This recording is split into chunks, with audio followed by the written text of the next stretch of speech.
We are ready to get started, and Rex, I'll let you go ahead and give us your comments. You know, it's interesting that it's hard for me to dive into this because there are so many things that are happening that you could spend a week on each of them.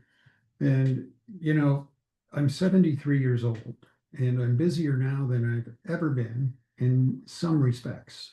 You know, and the thing that I recognized was that being 73, there's my bandwidth isn't what it used to be, but my experiential level is more than it's ever been.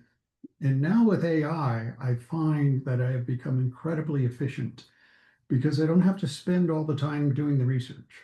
You know, I do the basic outline, put it in, and then I rework it. Uh, there are so many things you can do now with the experience level you have and with the bandwidth that's available to us. You know, one of the things I'm doing in the city is we passed an ordinance that if you're over 70, you can take any drug you want that has been through phase 1 trials. Now, there's challenges in being able to do that, but I think I've slowly gotten to the point now we're ready to launch it. Because I have no doubt in my mind that in the labs today, there are sufficient resources to extend our life 20, 30 years. No doubt in my mind whatsoever. You know, a lot of it I'm taking in myself already.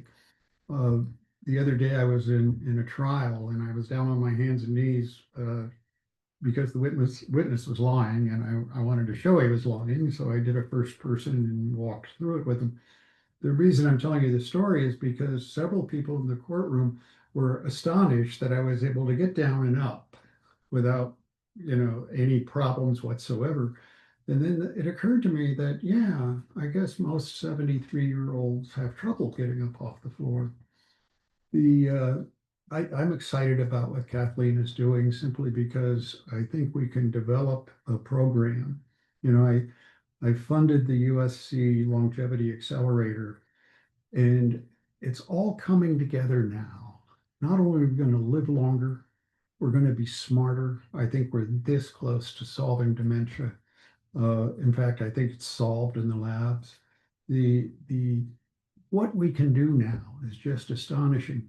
And one of the things I'd like to leave everybody with is, you know, we have to break the models and do it differently. We are so accustomed to the idea that it starts out in Washington, then it goes down to the states, and then it goes down to the counties and then the cities. Well, you know how long that takes? Anything that's new and great takes forever. But every one of us could reach into our city local government. And if you do it from the bottom up, I'm finding very little resistance, almost no resistance. We could reweave this country in some really dynamic ways. And this is going to be fun. Thank you. Thank you, Rex. Exactly my sentiments.